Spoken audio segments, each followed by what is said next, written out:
Hello, everyone. Welcome to week number two of class. You may have seen a video that was up earlier that was last year's. Apologies for that if you did watch it. Most of it's the same, just introing some stuff. There have been some slight tweaks to everything. Number two, sorry for earbuds audio. I'm at my office and haven't set up the stream setup to where I can record classes and stuff from. So we're just kind of winging it today to make sure we get this up for you. It's been a pretty busy day. But first things first, this week we are going to cover just a couple different things here. We have week two, starting an organization. So this is where you guys are going to get a glimpse of what we'll have for the first big project, and then also your weekly discussion will actually essentially be a proposal for what you want to do for that project. First thing that we're going to go over though are types of esports orgs. I have read through all of the discussions, haven't graded them yet. I will grade them and give you guys some feedback and comments on those when I have some downtime this evening before our match starts. But let's just scroll through this. So I can bump this up a little bit. There we go. So I'll scroll through and kind of talk about different types of esports organizations. I'm not going to read everything off of this. I think you'll get the gist from it, and I can actually publish this document and get it posted for you. Meant to do that beforehand, but wanted to read through it first. First things first, professional teams. I think when most people say esports organization, this is probably what they're going to think. Some just like big name examples of that: T1, Team Liquid, Optic, 100 Thieves. Those are some big ones there. Energy. If anyone's Valorant fans, just beat 100 Thieves the other night, unfortunately. But yeah, so compete at the highest level in a specific game or games, have some different types of revenue streams, whether it be sponsorships, merch, content creation. Prize winning usually goes to players. Um, Also operate as media brands. We'll get into that a little bit later, but just as another way to kind of grow themselves and promote. And then other teams may not just have one professional team, but have some like academy teams for basically player development purposes.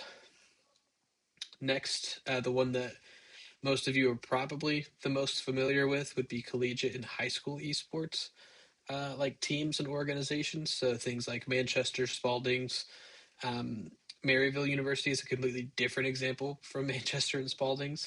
And then like high school ones like Carmel or Snyder are some big name ones up there in Indiana. So collegiate programs can be varsity with like scholarships and stuff, or can even be club level or a combination of the two. More and more universities are offering it, whether it be as a program or degrees or coursework on them. You're in this class. High school esports is also expanding. Bunch of statewide leagues. Indiana Esports Network is a big one, really structured well, and a big focus on just developing the student networking and maybe path to pro. You're seeing that more with like the big Maryville schools and stuff, where Maryville is essentially a professional esports org that operates as the college level. Really interesting thing. We'll come back to them a couple times throughout the year. Other ones, esports grassroots. So I kind of talked about it already, but Indiana Esports Network could be something with like education and stuff. So that's tied into high school club level stuff. We also have NASEF, which is Scholastic Esports Federation. Things like Stay Plugged In. So all of these will partner with schools, community centers, things like that, just to teach students about whether it be esports or the industry or things like that too. Another type of tournament organizers. Um, these are going to be people who put on the big esports tournament. ESL, DreamHack, big one, MLG, formerly RP, even Odyssey for any of you who could be Smash up there in the Fort Wayne area. So things like create and do competitive events, anything from just a local to global championships. These are the big events that you watch or hear about. honestly, and there has to be some type of organization to run those big events. Other ones, potential software companies, we could consider some of these esports orgs. So things like Faceit, Battlefy, Challenge. Um, what do we use for ECAC? Um, I don't know. It's kind of bad, but these ones would provide those kind of like online matchmaking tools for people to basically automate brackets, scoring, things like that to just keep track of. Another one that is key to think about when you think of esports organizations is actually game developers. So any game developer that runs esports, whether it be like a dev sponsored league like your VCT, Call of Duty League, stuff like that. Those big tournaments that they'll hold, and those types of stuff. So, yeah, they might manage those in house esports leagues, control the competitive balance of the games. So, big difference between esports and traditional sports is that no one owns baseball, but someone owns League of Legends. And they could choose to shut it down tomorrow, and the esport of League of Legends dies. So, they have a lot of weight in this organization that they are. Some other potential ones, um, coaching and training esports organizations, something like Fit Gamer, Medify, um, skill development through training software, online courses, or even private coaching. These are another type of org that maybe you wouldn't think about. Same thing for news and media. Dexerto, Esports Insider, some of their esports specific branches at Dexerto are ones to think about too. They'll cover the trends, players, all that types of stuff, and heavily impacts esports storytelling and fan engagement too. And then finally, like I said, this one can go hand in hand with some of your professional teams, but like content creation and influencer organizations. So 100 Thieves is one that does both. Phase RIP used to have a big just content wing. Now they have esports still that is still separate, always has been, but now they're not really doing content anymore.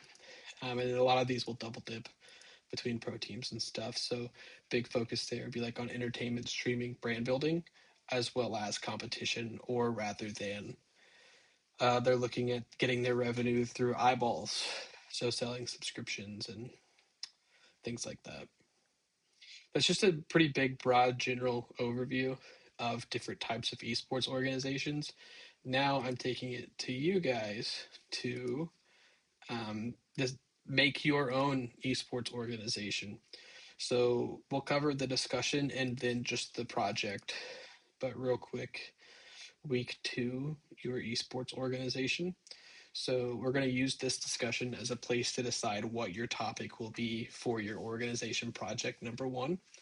Think of this as a super top level rough draft of your project. You should be able to use this discussion as you work through your project and stuff.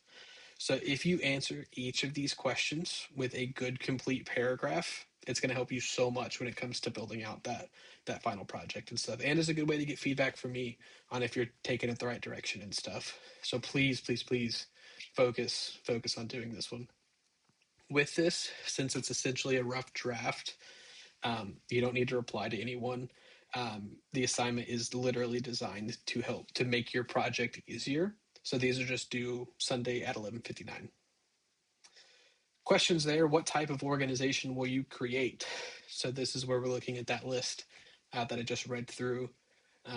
Decide what kind. Do you want to make a professional team? Do you want to start a high school team for your high school esports or for your high school? If your high school already has one, that's fine. If you want to create a college team, that's fine. We can work through some of that stuff.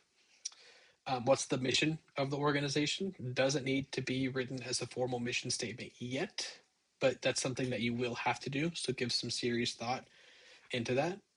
Why is this an esports organization, or what makes it one? And then who will you need to make sure that this organization can operate? So thinking there, like what types of roles and stuff will you need? You're going to have to make an org chart as part of the project. So think of things like assets and revenue that you may use or need for part of that. And that literally all builds into this big org project 1. So I'm gonna read through this real quick. This isn't due until the end of the month, February 23rd. But wanted to make sure, technically the 22nd.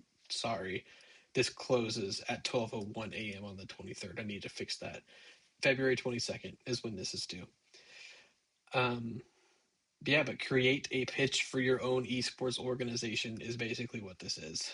So you should have two parts here that are that kind of build this whole big project. Part one is research. So part of this is learning about another couple organizations too, and then building your own.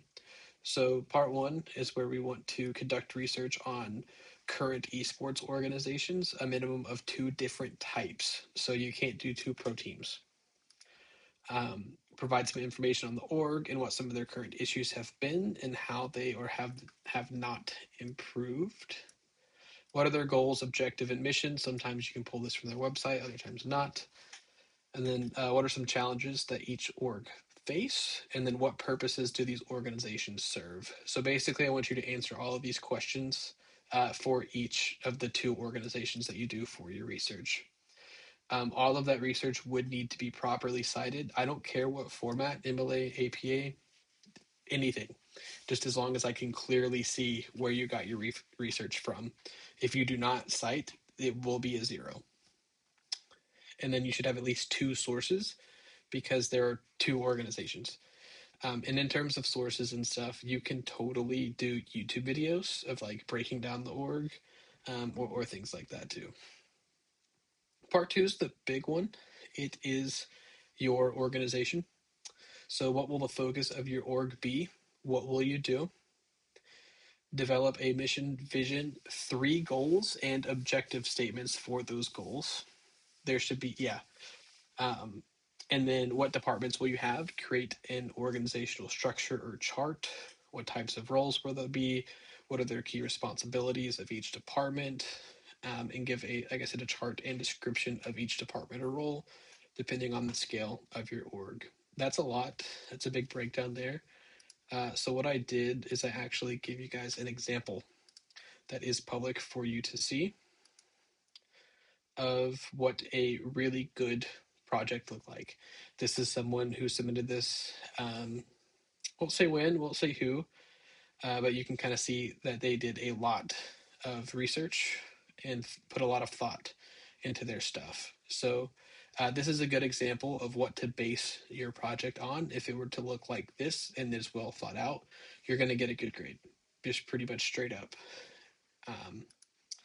That's really, like I said, I'll publish this for you guys. You have pretty much everything else that you need, and I'll get grades and comments out on the discussions. But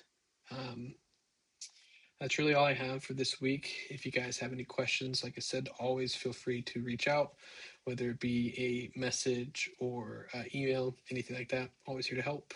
But I hope you guys have a good rest of your week.